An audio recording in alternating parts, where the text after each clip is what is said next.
병 없이 오래 사는 사람들의 비밀. 모든 질병의 시작은 염증입니다. 그 중에서도 우리를 오래 괴롭히고 못 살게 구는 건 만성염증입니다. 염증은 원래 우리 몸이 상처를 치유하기 위한 복구 과정입니다. 하지만 염증이 자꾸 반복되어 만성이 되어버리면 그 과정에서 DNA가 손상되고 이로 인해 세포가 무한증식해 암과 같은 대형 질환이 발생할 수밖에 없습니다. 지금도 우리 몸속에서는 각종 독소, 스트레스, 잘못된 식습관 등으로 생긴 크고 작은 염증 반응들이 계속되고 있습니다. 피부염, 결막염, 식도염 등 불리는 이름은 다 다르지만 이들은 모두 염증입니다. 몸속에 염증이라는 불이 나는 것은 전쟁이 일어났기 때문입니다. 우리 몸은 세균, 바이러스, 이물질 등 몸에 해로운 것으로부터 스스로를 지키기 위해 매일 크고 작은 전쟁을 치릅니다. 이를 의학용어로 면역 반응이라고 합니다. 자신을 지키기 위한 과정에서 나타나는 반응이 염증인 셈입니다. 다시 말하면 염증은 질병이 아닙니다. 염증의 목적은 세포의 손상을 초기 단계에서 억제하고 파괴된 조직 및 괴사된 세포를 제거하며 동시에 조직을 재생하는 것입니다. 그 과정에서 붓고 아프기에 나쁜 것이라고 여길 수 있지만 무조건 해로운 것은 아니며 건강을 지키기 위해 반드시 필요한 수단입니다. 그렇게 발생한 염증은 약을 먹지 않아도 시간이 지나면 자연스럽게 사라집니다. 몸을 지키기 위해 발생한 염증이 오래 이어진다면 정상세포에도 손상을 입히게 될 테니 우리 몸은 스스로 적당한 시점에 제동을 거는 겁니다. 염증은 초기 기선 제압이 중요합니다. 염증은 면역력이 부족해도 잘 생기지만 과해도 잘 생깁니다. 반응할 필요가 없는 것에도 면역이 과민하게 반응하는 경우입니다. 작은 먼지 입자나 꽃가루 등의 반응에서 콧물, 재채기로 발현되는 괴로운 비염을 달고 사는 알레르기성 질환이 대표적이죠. 면역을 안정시켜야 비로소 지긋지긋한 만성 염증으로부터 벗어날 수 있게 됩니다. 우리가 염증을 없애고 건강을 되찾기 위해 당장 해야 할 일은 면역을 키우는 것이 아니라 면역을 조절하는 힘을 다시 찾는 것, 즉 면역 균형을 회복하는 일입니다. 무너진 식단을 바로잡는 것, 이것이 장에는 어떤 것보다 훌륭한 영양제이자 보약입니다. 원인 없는 병은 없습니다. 나뭇잎이 시들었을 때 근본 원인이 어디 있는지 찾으려면 나무 뿌리까지 살펴봐야 하는 것처럼 증상이 드러난 곳은 장이더라도 원인은 다른 곳에 깊이 자리하고 있을 수 있습니다. 누구든 스트레스가 지속되면 자율신경의 균형이 무너지고 보통은 자율신경이 지배하는 장기 중 내가 가장 약하게 타고난 장기에서 염증이 발생합니다. 스트레스가 많은 현대인은 신경피로가 항상 심하기 때문에 자율신경 실조증이 잘 생길 수밖에 없습니다. 그리고 더 진행되면 암이나 치매 같은 돌이킬 수 없는 질병으로 나아갈 가능성이 높아지므로 교감신경과 부교감신경의 불협화음이 나타날 때마다 적절하게 조율하는 것이 매우 중요합니다. 아프기 전에 자율신경의 리듬을 잘 챙긴다면 더 좋겠죠. 자율신경이 건강하면 내가 애를 쓰고 노력하지 않아도 신경이 알아서 내 몸을 가장 쾌적하고 건강한 상태로 유지시켜 줄 테니 말입니다. 평상시에는 숨을 쉬고 있다는 것을 잊고 지나는 시간이 대부분입니다. 호흡하기는 어렵고 특별한 것이 아니라 내가 숨을 쉬고 있다는 것을 알아차리는 것에서부터 시작합니다. 밖에서 일어나는 여러 일들이나 스트레스, 걱정, 불안 속에서 떠들고 있던 내 의식을 꺼내 호흡에 두면 들숨, 날숨의 감각을 느낄 수 있습니다. 이것이 호흡하기의 시작입니다. 호흡만 제대로 해도 무너진 자율신경을 단 1분 만에 회복할 수 있습니다. 뱃살은 질병의 상징입니다. 내장지방의 세포에서 아디포카인이라는 염증 물질을 분비하는데 그래서 뱃살을 계속 달고 있으면 만성 염증 상태에 빠지게 됩니다. 또 유사 호르몬처럼 작용하는 각종 환경 독소는 지방에 친화적이기 때문에 몸 안에 들어오면 바로 이 내장 지방이 차곡차곡 쌓입니다. 하지만 배가 좀 나왔다고 해서 무조건 걱정할 필요는 없습니다. 복부에는 두 개의 서로 다른 지방이 쌓여 있는데요. 피부 껍질 바로 밑에 피하 지방, 그 밑에 근육층을 지나 복강 내로 들어가면 내장 사이사이에 내장 지방이 자리 잡고 있습니다. 옆에서 보면 마치 3단 케이크 같은 모양이죠. 피하 지방과 내장 지방 중에서 만성 염증의 주범이 되는 것은 내장 지방입니다. 그렇기 때문에 내 뱃살에 어느 지방이 더 많이 쌓여 있는지를 확인해 보는 것이 좋습니다. 복부 비만을 가장 정확하게 확인하는 검사 방법은 복부 CT입니다. 그러나 이 검사는 시간과 비용이 드는 관계로 여러분은 집에서 간단히 할 수 있는 방법으로 확인해 보길 바랍니다. 지금 뱃살을 한번 꼬집어 보세요. 핀치 테스트라고 하는 진단법인데 엄지와 검지로 뱃살을 꼬집어 보는 것입니다. 잡히는 뱃살의 두께가 약 2cm 이상이면 피하지방 위주로 뱃살이 구성되었다고 보면 됩니다. 내장지방은 근육 밑에 있어 손가락으로는 잘 잡히지 않거든요. 평소에 복부 비만이라는 것이 뭔지 모를 정도로 뱃살이 잘 찌지 않는 사람들에게는 한 가지 공통점이 있습니다. 음식을 천천히 오래오래 씹어 먹는다는 것입니다. 반대로 살이 쉽게 찌는 사람들은 식사할 때 허겁지겁 급하게 먹는다는 특징이 있습니다. 빨리 먹을 경우 뱃살이 쉽게 찔 수밖에 없는데 그 이유는 인슐린 때문입니다. 인슐린은 혈당을 처리하는 동시에 지방을 합성시키는 호르몬입니다. 급하게 먹는 속도만큼 혈당이 치솟고 이를 조절하기 위해 췌장에서는 인슐린을 과잉 분비하게 되는데요. 혈중 인슐린 수치가 높으면 지방이 쉽게 쌓여 살이 잘 찌는 체질로 변합니다. 수시로 물 마시기. 물을 대사시키는 과정에서도 칼로리가 소비됩니다. 흰쌀밥을 현미밥으로 바꾸기. 소화에 어려움이 있어서 현미밥이 꺼려진다면 발화 현미밥을 시도해보세요. 밥은 소식하기.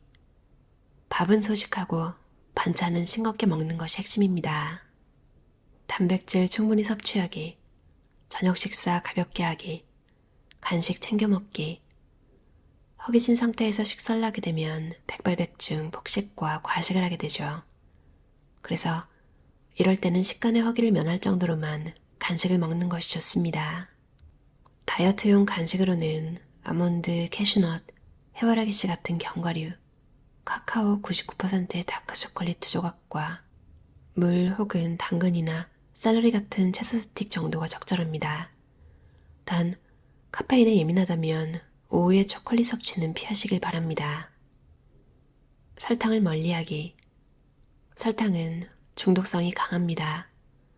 한번 먹게 되면 계속해서 당기는데 먹으면 먹을수록 몸을 망가뜨립니다. 걷기 운동하기. 내장 지방을 태우려면 대사 과정에서 산소가 필요합니다. 그래서 산소를 쓰는 유산소 운동을 반드시 하셔야 합니다. 아무것도 하지 않으면 40대부터 1년에 평균 1%씩 근육량이 감소해 80대에는 인생 최대 근육량의 절반밖에 남지 않을 수 있습니다. 소중한 근육이 사라지지 않도록 최대한 보존하고 유지하시기 바랍니다. 자, 그러기 위해선 일단 움직이세요.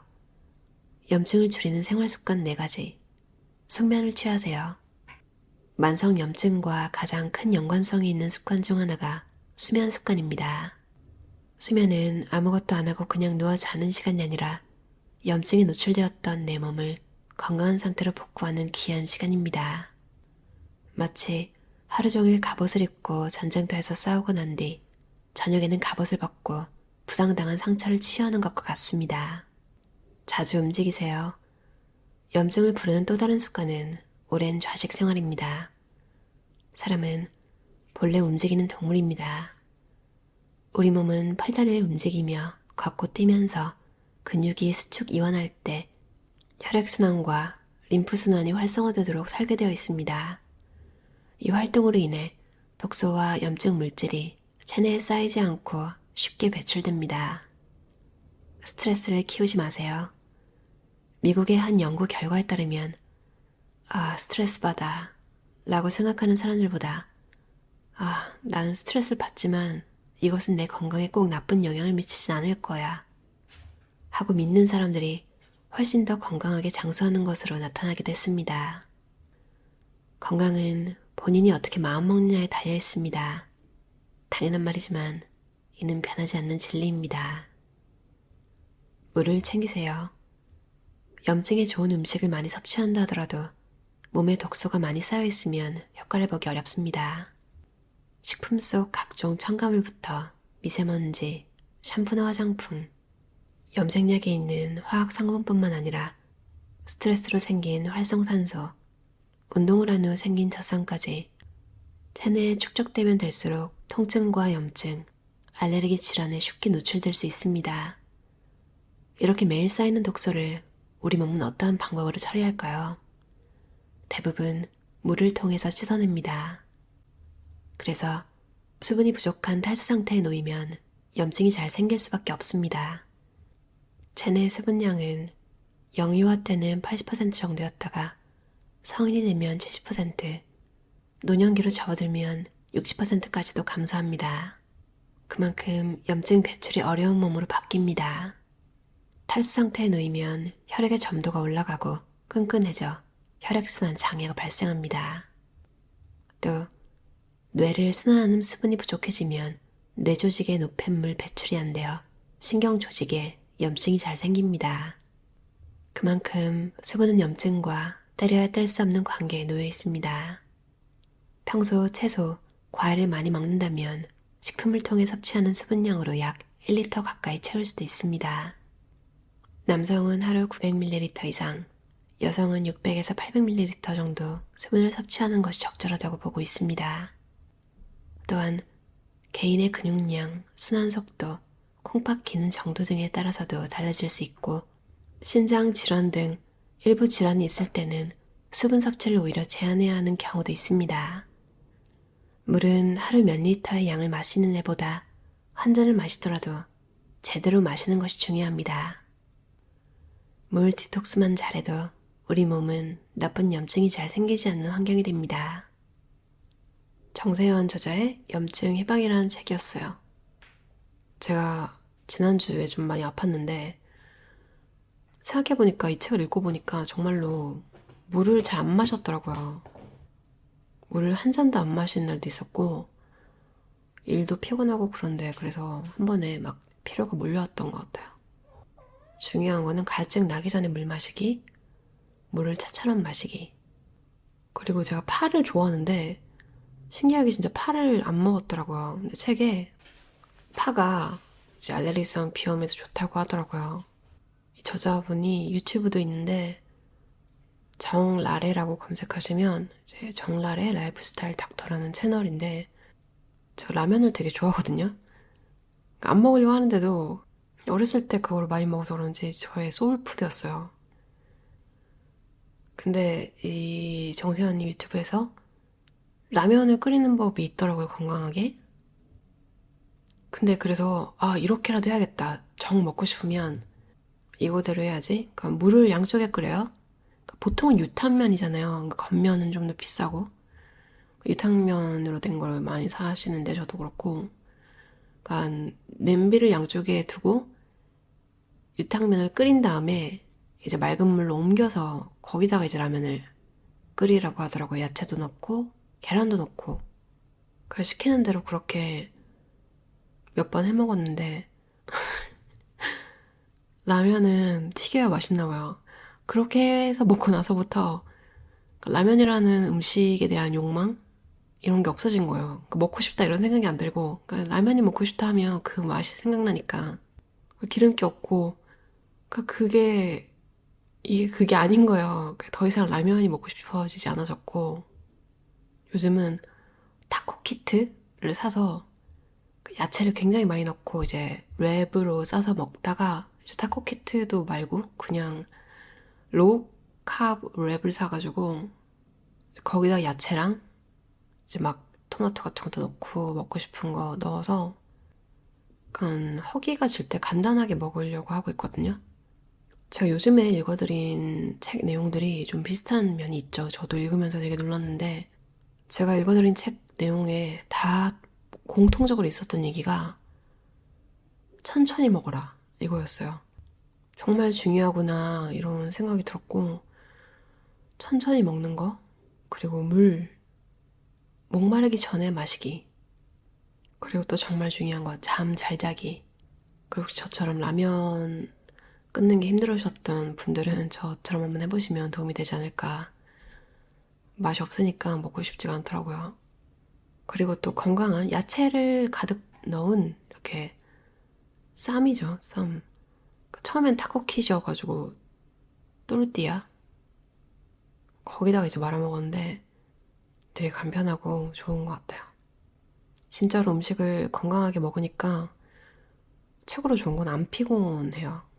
요즘 읽었던 책들에서 다 하는 얘기가 이제 잉여 에너지 이런 게 막 생긴다고 하잖아요. 건강하게 살고 이제 적당히 먹고 그렇게 되니까 좀 선순환이 되는 것 같아요. 책에 음식에 관한 팁도 되게 많거든요. 저도 하나 배운 게 레몬을 사면 바로 다 쓰지 않잖아요. 식당도 아니고.